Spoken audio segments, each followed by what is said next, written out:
Manipur Zeri the Nagpur Impact News ne Raj Nongthombam Manung Hutna hariba 360-degree analysis of news and events the Mayam Butram Lokchari. Ngasi si January tang kun gamari mayamna ngainarakpa adum laba Kangla gi utrada pangthokpa adum makal gi Maitei legislature singi oiba arambai tingulga apunba mifam haiba tare hariba mifam si pangthokre loikre aduka hariba mifam masida Maitei legislature singna masida Parliament ki legislature ani yauri aduga state ki legislature kuntraga taret na khuyek piraga haukiba tang kungani thoining da kapanu mitta maru oina center dagi MHA dagi tharkiba special convoy haiba tare makoi de pisan khiba resolution taruk mag haiba tare resolution taruk maksi masida yaba masi takshan binaba haidana Manipur gi legislature kuntraga mapanna soi tawkhre sahi tawkhre haiba tare adu lai wapum di hariba point taruk haiba tare hariba point taruk sing asi kari kari no aduga hariba taruk sing asi phangbang am targadi har natraga masi center na numit 15 gi manungda tawgadabani haibagi wapum su thami numit 15 faw sir tawtaba targadi madugi makha tarba miyam golorana khongjang changchen minaba masida legislators mayam asi su yawba haibagi ayabani ngasi sign tawnagresi adubu lai wapum di hariba point taruk si 6 point Kangla resolution hanadigi lawrugadi leri adubu ngasi di formally legislators kuntraga mapanna sign tawrabani na hena formal chief minister masamak yaw sign tawrini han ba sign tawsi chief minister gini maramaduna chief minister yaw sign tawrba 6 point Kangla resolutions habitar hariba resolution si thabak to onthok pada mi 15 gi manungda center na ngamgodoribra karigumba ngamdaba targadi kari or pa haibna singbagi mayam leri aduga hariba points singa si resolution singa si one by one amam to understand to busu mathau tari habitar adu miyamna for the last 9 months thama panasida aduma khangagal aba point ngaktane habitar anoba amta dinate adu hariba anoba nataba demand taruk hariba demand point taruk se hande sadum press torga lakpa Manipur miyamna adubu masi thabakta pangthorok tabadagi aroiba warep haibagi mongda lawki badum ba warep ni warep taruk si hariba warep sing asigi matang sida khana ne nugdam tang impact news ki Manung Hutna ki thamling sindu laibiri basi joining us tonight on Manung Hutna social scientist Oja Dr. Dhanabir Laishram ni Oja Dhanabir Laishram welcome to the show, appreciate you joining. Also joining us all Manipur Bar Association AMBA gi President Oja Puma Tomcha ni Oja Tomcha busu taram nokchari welcome to the show, appreciate you joining too. And also joining us Manipur Mail gi editor Manipur Mail gi executive editor Oja and Ibungochoubi ni Oja Ibungochoubi busu taram nokchari welcome to the show, appreciate you joining too. Ahan basi ai Oja Dhanabir lakchagi Oja Dhanabir hariba resolution taruk sing asidi Kangla da sign tawre marmaduna masi kuina 6 point Kangla resolution hanu sumaming thonjare habda hariba resolution taruk si ahan bada NRC se 1951 se bezer orga pangthok pi habani ani subada suspension of operation with cookie militant sing lair basi masi abrogate to bi habani kalthat pi habani ahum subada handak 2021 gi matung da changai ba lan number Myanmar gi tangdulai ta jimna number modega changai ba refugee mayam sing habatare masi atop da deport to topic ho haibani mari subada India Myanmar border si masi ningtin fencing to bi sambal khabi habani manga subada mathong ningtin pangtok pangam de haina mayam haina riba sam rifle si atopa paramilitary force na replace to bi habani aduga taruk subada kuki illegal immigrants sing asi ST list gi D list to bi lothok bi habagi demand taruk sin habta hariba demand sing asi handagi adum anihum adum mayam demand torga lakpa hadi taruk makse adum demand torga laiba wafum ngakte habatare adu hariba demand sing asi within 15 days thokda tarokpa madu tarokta targadi legislators mayam sing si yauna khongjang changchen mena ba habdu yana bane habtare adu targadi 15 days sing sida hariba mayam sing asi hadi sambal khabi matang sida already adum center na aya ba pi khibale handak to ikui kuna tang kon ma thota asam da so ame sam sam no phondok khibale kamai thamya in 15 days mase adum oitokpa ya ba tabak sing oin ubibra ras arambai tengol torisi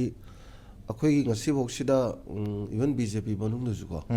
koigi MLA mantri jingsi pullaga thaba itok tobu udaba ko right adegi political party apunba gi su toraga political party loina ba ki pullaga takshin mina ba gai su amana yaw da khoi se machin sum togi pot am su lakpa adu pulap tuna yamna lingjin manana thawai yawna tawum thopani khalaga toraga di kharazu taga do budi male ko aduda sagi kanuna su arambai tengol na su haidana koi ngasi infam si lebak kannaba phire low aina moida haibani na ade ani su da moina ma su hairi noise miyamgi niko is kaur mane du ningsinghan bane na koi gi miyamgi damakta thabak torba lupna laigak pasinga sumaina wari utai saraga ꯇꯧꯃꯤꯟꯅꯒꯗꯕ ꯐꯤꯔꯦꯞ ꯑꯃ ꯂꯦꯞꯄꯁꯤꯗꯤ ꯌꯥꯝꯅ ꯑꯩꯈꯣꯏꯒꯤ historic ꯑꯣꯏꯕ ꯄꯣꯠ ꯑꯃꯅꯦ ꯃꯐꯝꯁꯨ ꯀꯪꯂꯥꯗꯅꯤꯀꯣ ꯑꯗꯩ ꯋꯥꯁꯛꯍꯟꯕꯁꯨ ꯌꯥꯎꯔꯤꯀꯣ ꯑꯩꯈꯣꯏꯒꯤ 이부도 ꯄꯥꯈꯪꯕ ꯑꯗꯩ ꯁꯅꯥꯃꯍꯤ ꯇꯧꯔꯒ ꯋꯥꯁꯛꯍꯟꯕꯁꯨ ꯌꯥꯎꯔꯤ ꯑꯗꯣ ꯑꯦꯖꯦ ꯃꯩꯇꯩ ꯍꯥꯏꯔꯤꯕ 이부도 ꯑꯅꯤꯁꯤ ꯇꯧꯔꯒ ꯋꯥꯁꯛꯈ꯭ꯔꯗꯤ ꯈꯔꯗꯤ ꯁꯨꯝ ꯂꯦꯡꯕ ꯌꯥꯔꯣꯏ ꯍꯥꯏꯕꯒꯤ ꯃꯑꯣꯡꯗꯨꯅꯤ ꯂꯩꯔꯤꯁꯦ ꯑꯗꯨꯅ ꯌꯥꯝꯅ ꯍꯤꯁꯇꯣꯔꯤꯛ ꯑꯣꯏꯕꯗꯤ ꯄꯣꯠ ꯑꯃꯅꯦ ꯑꯗꯨꯕꯨ ꯗꯤꯃꯥꯟ ꯇꯔꯨꯛꯁꯤꯃꯛꯇꯤ ꯃꯦꯛꯁꯤꯃꯝ ꯁ꯭ꯇꯦꯠꯇ ꯉꯝꯗ꯭ꯔꯦ ꯁ꯭ꯇꯦꯠꯅ ꯉꯝꯗ꯭ꯔꯦꯕ ꯁꯦ ꯑꯌꯥꯝꯕꯗ ꯁꯦꯟꯇꯔꯒꯤ ꯑꯣꯏꯅ ꯇꯧꯗꯣꯔꯤꯅꯤꯀꯣ ꯑꯗ ꯁꯤꯗ ꯑꯩꯈꯣꯏꯒꯤ ꯁꯦ NRCꯒꯤꯗꯨꯁꯨ ꯃꯣꯏ ꯇꯧꯅꯤꯅ ꯍꯥꯏꯔꯒ ꯂꯩꯕꯗꯤ ꯑꯗꯨꯝ ꯂꯩꯔꯤ ꯅꯠꯇ꯭ꯔꯥ ꯑꯗ NRCꯒꯤꯁꯨ ꯇꯧꯕ ꯗꯔꯀꯥꯔ ꯑꯣꯏꯔꯤꯁꯤꯅ ꯀꯩꯒꯤꯅꯣꯗ ꯉꯁꯥꯏꯒꯤ ꯏꯂꯦꯛꯇ꯭ꯔꯦꯜ ꯔꯣꯜꯗ ꯑꯣꯏꯒꯦꯔꯥ ꯑꯗꯒꯤꯗꯤ ꯑꯩꯈꯣꯏꯒꯤ ꯑꯙꯥꯔ ꯀꯥꯔꯗꯇ ꯑꯣꯏꯒꯦꯔꯥ ꯇꯧꯔꯤ ꯃꯌꯥꯝꯁꯤ ꯆꯤꯞꯇꯦꯟꯅ ꯔꯤꯀꯃꯦꯟ ꯇꯧꯔꯒ ꯇꯧꯕꯅꯤꯅ ꯑꯁꯦꯡꯕ ꯁꯦꯡꯗꯕꯁꯤ ꯍꯦꯛꯇ ꯌꯥꯝ ꯊꯤꯅ ꯂꯩꯔꯕꯅꯤꯅꯀꯣ NRC ꯇꯧꯔꯒꯗꯤ ꯂꯣꯏ ꯈꯪꯗꯣꯏꯅꯤꯗꯅ ꯁꯤꯒꯤ ꯄꯣꯠꯁꯤꯃꯁꯨ ꯁꯦꯟꯇꯔꯅ ꯄꯤꯒꯗꯧꯅꯤ ꯑꯗꯒꯤ ꯁꯨ ꯑꯦꯕ꯭ꯔꯣꯒꯦꯠ ꯇꯧꯕꯁꯤꯁꯨ ꯑꯩꯈꯣꯏꯒꯤꯗꯤ ꯁ꯭ꯇꯦꯠꯀꯤꯗꯤ ꯇꯣꯛꯆꯔꯦ ꯍꯥꯏꯕꯅꯤ ꯇ꯭ꯔꯤꯄꯥꯇꯥꯏꯅꯤꯅꯀꯣ ꯁꯦꯟꯇꯔꯅ ꯁꯤꯁꯨ ꯃꯥꯅ ꯇꯧꯔꯒꯗꯤ ꯇꯧꯗꯣꯏꯅꯤ ꯑꯗꯒꯤ ꯑꯁꯥꯏꯐꯣꯁ ꯂꯧꯊꯣꯛꯄꯗꯨꯁꯨ ꯁꯦꯟꯇꯔꯒꯤꯅꯤ ꯅꯠꯇ꯭ꯔꯥ ꯁꯦꯟꯇꯔ ꯃꯈꯨꯠꯇ ꯂꯩꯔꯦ ꯑꯗꯩ ꯃꯔꯨꯑꯣꯏꯅ ꯔꯤꯐ꯭ꯌꯨꯖꯤ ꯍꯜꯍꯟꯕꯗꯨꯁꯨ ꯁꯦꯟꯇꯔꯒꯤꯅꯤ ꯅꯠꯇ꯭ꯔꯥ ꯑꯗꯒꯤ ꯀꯩꯅꯣꯁꯦ ꯑꯩꯈꯣꯏꯒꯤ ꯁꯦꯗꯨꯜ ꯇ꯭ꯔꯥꯏꯕ ꯂꯤꯁꯇ ꯌꯥꯎꯔꯤꯁꯤ ꯂꯧꯊꯣꯛꯄꯗꯨꯁꯨ ꯁꯦꯟꯇꯔꯅꯅꯤ ꯄ꯭ꯔꯣꯁꯦꯁꯁꯨ ꯃꯌꯥꯝ ꯑꯃ ꯂꯩꯔꯅꯤꯀꯣ ꯁꯨꯃꯥꯏꯅ ꯉꯁꯥꯏꯒꯤ ꯋꯥꯐꯝ ꯇꯔꯨꯛꯃꯛꯁꯤ ꯌꯥꯝꯅ ꯃꯔꯨꯑꯣꯏꯕ ꯃꯅꯤꯄꯨꯔꯒꯤ ꯃꯤꯌꯥꯝꯅ ꯑꯔꯥꯝꯕ ꯍꯥꯏꯅ ꯍꯥꯏꯕ ꯅꯠꯇꯦ ꯃꯅꯤꯄꯨꯔꯒꯤ ꯃꯤꯌꯥꯝꯅ ꯍꯦꯛ ꯍꯧꯕꯗꯒꯤ ꯂꯥꯎꯗꯅ ꯂꯥꯛꯄ ꯄꯣꯠ ꯉꯥꯛꯇꯅꯦꯕ ꯑꯅꯧꯕꯕꯨ ꯁꯦꯗꯨꯜ ꯇ꯭ꯔꯥꯏꯕꯁꯤ ꯂꯤꯁꯇꯩ ꯂꯧꯊꯣꯛ ꯍꯥꯏꯕꯁꯤꯃꯗꯤ ꯑꯅꯧꯕ ꯑꯣꯏꯔꯦ ꯑꯗꯣ ꯁꯤꯁꯤꯡꯁꯤ ꯄꯨꯔꯥ ꯑꯩꯈꯣꯏꯒꯤ ꯌꯥꯝꯅ ꯍꯤꯁꯇꯣꯔꯤꯛ ꯑꯣꯏꯕ ꯃꯐꯝ ꯑꯃꯗ ꯋꯤꯠ ꯐꯥꯔꯝ ꯗꯤꯇꯔꯃꯤꯅꯦꯁꯟ ꯋꯥꯁꯛ ꯂꯧꯔꯒ 15 daysꯒꯤ ꯃꯅꯨꯡꯗ ꯃꯁꯤ ꯁꯦꯟꯇꯔꯗ ꯇꯛꯅꯒꯅꯤ ꯍꯥꯏꯕꯁꯤꯗ ꯄꯨꯂꯞꯀꯤ ꯑꯣꯏꯅ ꯍꯧꯖꯤꯛꯇꯤ ꯅꯍꯥꯟꯋꯥꯏꯗꯧꯅ ꯌꯥꯝꯅ ꯈꯔ ꯂꯥꯏꯅ ꯇꯧꯔꯁꯨ ꯌꯥꯏ ꯇꯧꯗ꯭ꯔꯁꯨ ꯌꯥꯏꯅ ꯏꯀꯣꯝ ꯀꯣꯝ ꯂꯩꯔꯝꯕꯗꯨꯝꯗꯤ ꯇꯧꯔꯔꯣꯏꯀꯣ ꯑꯩꯈꯣꯏꯒꯤ ꯀꯪꯂꯥꯗ ꯊꯣꯛꯈꯤꯕ ꯊꯧꯗꯣꯛ ꯍꯥꯏꯕ ꯇꯥꯔꯦꯀꯣ ꯅꯍꯥꯟ ꯅꯨꯃꯤꯠ ꯅꯤꯅꯤ ꯍꯨꯝꯅꯤꯗꯒꯤ ꯃꯇꯝ ꯈꯔꯒꯤ ꯃꯃꯥꯡꯗꯒꯤ ꯌꯥꯝꯅ ꯀꯔꯤ ꯊꯣꯛꯒꯗꯒꯦ ꯍꯥꯏꯅ ꯍꯥꯏꯕꯗꯣ ꯉꯁꯤꯗꯤ ꯑꯩꯈꯣꯏꯒꯤ ꯏꯕꯨꯙꯧ ꯄꯥꯈꯪꯕꯅ ꯆꯥꯟꯕꯤꯗꯅ ꯉꯁꯤꯗꯤ ꯌꯥꯝꯅ ꯐꯖꯕ ꯃꯑꯣꯡ ꯑꯃꯗ ꯉꯁꯤꯒꯤ ꯑꯣꯏꯅꯗꯤ ꯑꯩꯈꯣꯏꯒꯤ ꯌꯥꯝꯅ ꯑꯩꯈꯣꯏꯒꯤ ꯄ꯭ꯔꯖꯥꯒꯤ ꯑꯣꯏꯅ ꯃꯥꯏ ꯄꯥꯛꯄ ꯍꯥꯏꯕ ꯇꯥꯔꯦꯀꯣ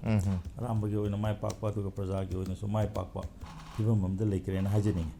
ꯑꯩꯈꯣꯏ ꯇꯧꯕꯇꯕꯨ ꯍꯧꯖꯤꯛꯀꯤ ꯂꯩꯔꯤꯕ ꯄꯣꯏꯟꯠ ꯇꯔꯨꯛꯁꯤ ꯑꯗꯨꯅꯤ ꯄꯣꯏꯟꯠ ꯇꯔꯨꯛꯁꯤ ꯅꯩꯅꯕ ꯃꯇꯝꯗ ꯍꯧꯖꯤꯛꯀꯤ ꯑꯍꯥꯟꯕꯗ ꯀꯨꯀꯤ ꯏꯂꯤꯒꯦꯜ ꯏꯃꯤꯒ꯭ꯔꯦꯟꯁꯤꯡꯁꯤ ST ꯂꯤꯁꯇꯒꯤ ꯂꯧꯊꯣꯛꯄ ꯍꯥꯏꯕꯅꯤ ꯗꯤꯂꯤꯁ ꯇꯧꯕꯅꯤ ꯃꯁꯤꯗꯩꯁꯤꯗ ꯀꯨꯀꯤ ꯃꯌꯥꯝ ꯗꯤꯂꯤꯁ ꯇꯧꯕ ꯍꯥꯏꯔꯒꯅ ꯇꯣꯉꯥꯟꯕ ꯑꯃꯅꯤ ꯀꯨꯀꯤ ꯏꯂꯤꯒꯦꯜ ꯏꯃꯤꯒ꯭ꯔꯦꯟꯁꯤꯡ ꯍꯥꯏꯕ ꯂꯤꯁꯇꯒꯤ ꯂꯧꯊꯣꯛꯄ ꯍꯥꯏꯅ ꯍꯥꯏꯕ ꯃꯇꯝꯁꯤꯗ ꯃꯈꯣꯏꯗ ꯄꯤꯔꯝꯕ ꯁꯦꯗꯨꯜ ꯀꯥꯁꯀꯤ ꯁꯦꯗꯨꯜ ꯇ꯭ꯔꯥꯏꯕꯀꯤ ꯁꯥꯔꯇꯤꯐꯤꯀꯦꯠꯁꯦ ꯀꯦꯟꯁꯦꯂꯦꯁꯟ ꯇꯧꯕꯅ ꯌꯥꯗꯣꯔꯤꯕ꯭ꯔꯥ ꯃꯔꯝꯗꯤ ꯀꯩꯅꯣꯗ ꯏꯂꯤꯒꯦꯜ ꯏꯃꯤꯒ꯭ꯔꯦꯟ ꯍꯥꯏꯕꯁꯤꯃꯗꯤ ꯉꯁꯥꯏ ꯀꯦꯇꯥꯒꯣꯔꯤ ꯑꯣꯏꯅ ꯂꯩꯕꯗꯤ ꯅꯠꯇꯦꯕ ꯀꯨꯀꯤ ꯃꯅꯨꯡꯗꯒꯤ ꯂꯥꯛꯀꯗꯧꯔꯤꯅꯦꯕ ꯀꯨꯀꯤ ꯑꯗꯨ ꯇꯁꯦꯡꯅ ꯍꯥꯏꯇꯥꯔꯒꯗꯤ ꯀꯨꯀꯤ ꯍꯥꯏꯕ ꯄꯣꯠꯁꯤꯗꯤ ꯑꯩꯈꯣꯏꯗꯗꯤ ꯂꯩꯕ ꯅꯠꯇꯦ ꯀꯨꯀꯤ ꯇ꯭ꯔꯥꯏꯕꯇꯣ ꯃꯣꯏꯅ ꯂꯧꯊꯣꯛꯄꯤꯌꯣ ꯍꯥꯏꯗꯅ ꯀꯦꯕꯤꯅꯦꯠꯅ ꯗꯤꯁꯤꯖꯟ ꯂꯧꯔꯒ ꯆꯦ ꯊꯥꯔꯝꯃꯦ ꯁꯦꯟꯇꯔꯅ ꯃꯗꯨꯗꯒꯤ ꯍꯦꯟꯅ ꯀꯔꯤ ꯄꯥꯝꯃꯤꯕꯅꯣ ꯈꯪꯗ꯭ꯔꯦ ꯑꯗꯒꯤ ꯑꯇꯣꯞꯄ ꯑꯃꯅ ꯑꯩꯈꯣꯏꯅ ꯈꯪꯒꯗꯕ ꯑꯃ ꯑꯩꯈꯣꯏ ꯃꯅꯤꯄꯨꯔꯒꯤ ꯑꯦꯗꯃꯤꯅꯤꯁꯇ꯭ꯔꯦꯁꯟꯁꯤ ꯀꯅꯥꯒꯤ ꯈꯨꯠꯇ ꯂꯩꯒꯦ ꯍꯥꯏꯕꯁꯦ ꯑꯩꯈꯣꯏ ꯌꯥꯝ ꯇꯣꯏꯅ ꯅꯩꯅꯈ꯭ꯔꯕꯅꯤ ꯑꯗꯨꯅ ꯉꯁꯤꯒꯤ ꯂꯥꯛꯏꯕꯗꯨꯗ ꯑꯩꯅꯀꯣ ꯑꯩ ꯏꯁꯥꯒꯤ ꯑꯣꯏꯅ ꯌꯥꯝ ꯅꯨꯡꯉꯥꯏꯕ ꯌꯥꯝ ꯅꯣꯛꯅꯤꯡꯕ ꯋꯥꯐꯝ ꯑꯃꯈꯛ ꯂꯩꯌꯦꯕ ꯉꯔꯥꯡ ꯅꯍꯥꯟ ꯍꯟꯗꯛꯀꯤꯀꯣ ꯃꯤꯖꯣꯔꯥꯝꯅ ꯌꯥꯝꯅ ꯃꯤꯇꯩ ꯃꯅꯤꯄꯨꯔꯗ ꯂꯩꯔꯤꯕ ꯃꯈꯣꯏꯒꯤ ꯍꯥꯏꯐꯦꯠ ꯃꯥꯟꯅꯕꯅꯤ ꯍꯥꯏꯕꯁꯤꯡꯁꯤꯒꯤꯗꯃꯛꯇ ꯌꯥꯝꯅ ꯑꯩꯈꯣꯏ ꯃꯈꯨ ꯄꯣꯡꯅ ꯌꯥꯝ ꯆꯣꯡꯗꯅ ꯈꯣꯠꯇꯅ ꯇꯧꯔꯝꯃꯒ ꯑꯩꯈꯣꯏ ꯏꯈꯪ ꯈꯪꯗꯅ ꯃꯣꯏꯗꯤ 1951ꯗ BHR ꯑꯣꯏꯔꯒ ꯊꯝꯃꯝꯕꯗꯨꯅꯦꯕ ꯑꯗꯨ ꯑꯣꯏꯇꯥꯔꯒꯗꯤ ꯃꯣꯏꯅꯒ ꯑꯁ ꯑꯩꯈꯣꯏ ꯃꯥꯟꯅꯩ ꯀꯥꯏꯅ ꯂꯧꯁꯜꯂꯤꯁꯦ ꯃꯣꯏꯒꯤ ꯃꯆꯤꯟ ꯊꯤꯕ ꯅꯠꯇꯦ ꯃꯆꯤꯟ ꯊꯤꯕ ꯃꯆꯤꯟ ꯑꯅꯤ ꯂꯣꯡꯕ ꯇꯥꯔꯦꯕ ꯃꯔꯝꯗꯤ ꯀꯩꯅꯣ 1951ꯒꯤ ꯃꯇꯨꯡꯗ ꯆꯪꯉꯛꯄꯁꯤꯡꯁꯦ ꯃꯤꯖꯣꯔꯥꯝꯗ ꯂꯩꯕ ꯌꯥꯔꯣꯏ ꯍꯥꯏꯕ ꯇꯥꯔꯒꯗꯤ ꯀꯔꯤꯒꯨꯝꯕ ꯃꯣꯏ ꯑꯩꯈꯣꯏ ꯏꯆꯤꯟ ꯏꯅꯥꯎꯅꯤ ꯆꯪꯉꯛꯄꯗ ꯅꯠꯇꯦ ꯑꯣꯖꯥ ꯄꯥꯔꯃꯤꯅꯦꯟ ꯁꯦꯇꯜꯃꯦꯟ ꯇꯧꯕ ꯌꯥꯔꯣꯏ ꯍꯥꯏꯕꯁꯤ ꯇꯣꯉꯥꯟꯕ ꯑꯃꯅꯤ ꯅꯪ ꯚꯔꯥꯗ ꯂꯩꯕ ꯍꯥꯏꯕꯅ ꯇꯣꯉꯥꯟꯕ ꯑꯃꯅꯤ ꯉꯁꯥꯏꯒꯤ ꯅꯪ ꯍꯤꯡꯒꯣꯜ ꯂꯩꯕ ꯌꯥꯔꯣꯏ ꯄꯥꯔꯃꯤꯅꯦꯟ ꯁꯦꯇꯜꯃꯦꯟ ꯄꯤꯔꯣꯏ ꯍꯥꯏꯕꯁꯤ ꯇꯣꯉꯥꯟꯕ ꯑꯃꯅꯤ ꯌꯥꯝ ꯁꯝꯅ ꯍꯥꯏꯔꯕꯗ BHRꯅꯦꯕ ꯄꯤꯔꯤꯁꯤ ꯑꯗꯨꯅ ꯑꯗꯨ ꯑꯣꯏꯕ ꯑꯗꯨꯒ ꯁꯣꯝ ꯅꯥꯀꯟꯗꯅ ꯑꯩꯈꯣꯏꯗꯤ ꯃꯥꯟꯅꯩ ꯀꯥꯏꯅ ꯄꯪꯊꯣꯛ ꯇꯧꯕꯁꯦ ꯁꯤꯃ ꯑꯗꯩ ꯑꯇꯣꯞꯄ ꯑꯃꯅ ꯑꯩꯈꯣꯏ ꯃꯅꯤꯄꯨꯔꯗ 71 ꯑꯣꯏꯅꯤ 61 ꯑꯣꯏꯅꯤ ꯀꯥꯏꯅ ꯂꯥꯡꯉꯝꯃꯦꯕ ꯃꯤꯖꯣꯔꯥꯝꯒꯤꯗꯤ 51 ꯑꯣꯏ ꯂꯩꯔꯝꯃꯦꯕ 50ꯗ ꯇꯛ ꯍꯥꯏꯖꯜꯂꯦ ꯅꯠꯇꯦ ꯑꯁꯤ ꯑꯣꯏ ꯂꯩꯔꯝꯃꯦꯕ ꯑꯗꯨ ꯑꯣꯏꯇꯥꯔꯒꯗꯤ ꯌꯥꯝ ꯅꯨꯡꯉꯥꯏꯕ ꯑꯃꯅ ꯍꯧꯖꯤꯛ ꯑꯩꯈꯣꯏ ꯁꯤꯒꯤ ꯄꯣꯠꯁꯤꯗ ꯉꯁꯤ ꯌꯥꯟꯁꯨ ꯌꯥꯟꯅꯈ꯭ꯔꯦꯀꯣ 51ꯗ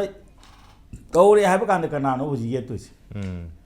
kuki kampu sine ba yet ken yelagadi ko Yes. adu tagdi moi mapa oriba moi bo yam support oriba kampu duna 51 ji yarabne 51 gi lom thamam ne ba hoji moi yet pa yakidra ba adu tagdi masigi matang si yam nongai ba akoi manipur di ko si makta da akoi strike tong neri ni ko satra mayam songthoi ni se so mayam songthoi ni ko si do obiu si do obiu ne mi de 51 do oiler ne masi akoi khangada ne aduna masi ngasi bauta leiriba akoi legislature gi ason mane ne haining ba man ni kano thangna ba state ka do gi khangda bas aduna masi mayam nongai aduna ji 51 ha ba se masi lauthok ko matam da kaisu numit kaisu am changada ba nate yanaraga du cabinet na center na tawne ta su cabinet ki oiba pot amadi am thuna lobu yare si tawbiro haidna adi mo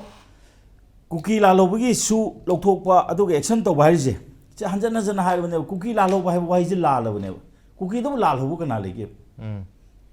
kuki kana na lan hore kana ma tak hoge su ji ka do gi tawmino no ji hangi ne kuki da ngasi bawda ngana na handi hobu hore akoi ge state security force ke matak khu tha khotna tawre ba to ngasi babu kuki na india ko me matak ta hobu leite manipur ko me matak ta hobu leite kamai tawdna su thami bino ha bese ana masi mede khutak ta masi di tawgum thuen khale ba ko Raj, editorial economy, there is the legality of these points. Right. Sigi hujiki leriba point sigi legality june. Sigi iriba point me amase masigi makha tarak po ina Manipur gi cabinet na decision lawrga Delhi chakadori bra. Number 2 da masigi same issue si Manipur gi assembly ma kaurba matungda Manipur gi legislature gi magi assembly gi body sina decision number lawrba kanda Delhi da mu haidori bra. Or is this simply a paper haidi rang na han kari kram me amje soita wusi am unare. In the last BJP ki government the uri me amji MLA taret na tarana soita waina mache unarapasi in the last almost 6-7 years ida ko yam ugre haidi kharana mu yawi adagi si hongje na ko aduna hojiki che habji karino habdugi kanone adu akoina sai imana khara mapandagi journalist khara phone tawre ngasi gi se kari gi damakta Manipur gi kanugumba observer gumba natraga sida leiriba advisor ke larib se kari gi yaudri no kain hang ebko I believe they are very much a part of the government ko adu daina madu di khangde because sigi si social movement namane social movement sida politician mayam political system se magi last 6-7-8-9 months sida ngamakta badu da magi frustration mayam se gi ventilation namane. This is one of the very important issues. Raza koina hojik yengada basi editorially koina hek si oibada di I already koi iraga thame whether the state cabinet will immediately follow up these 6 points habuduni issue de natraga sigi point taruk si white paper am leriga adum is it going to be just a social media material is it going to be a Twitter material or is it going to be a WhatsApp history hojik dia koi new IT da amala WhatsApp history in history ji kadai da ni konkok toruka pangthok da thoropam leire aduna IT dagi mayam na WhatsApp history in hainare is it just going to be a part of the WhatsApp history that these 6 points have been agreed today makha tarakada busi karino haibugi issue dune number 1 akoi gi tha taruk ki phamguda assembly su kuiramaroi very kuiramaroi ko han akoi gi tha taruk sunabagi damakta akoigi mandatory oiba numit 30 sui 30 sui na I think Raj you yourself were the anchor akoi yaujik hiko hojik thora ani now hojik properly legal natraga sarkar gi oiba administrative role ji karino haibudo adu question mark tune 15 days ge deadline pdf si kanada no haibudo ni hojik se hojik Manipur government na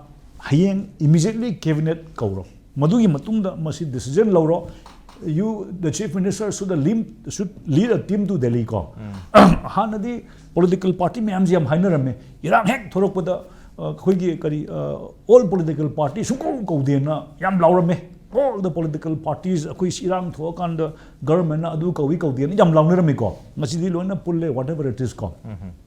makatara president Raj akoina it is very difficult to comment editorially akoigi nungda leiba wakhanda leiba sentimental leiba emotion sina amane however Manipur ki gazette phogi ba mayam sin ngasi hoji yengna iba mayam se list adu yawi ada yaude kan hanari mayam se sida point khara leidi akhoi gi lamdam sigi oiba decision state government lo ya ba decision khadum leiko सी अखोई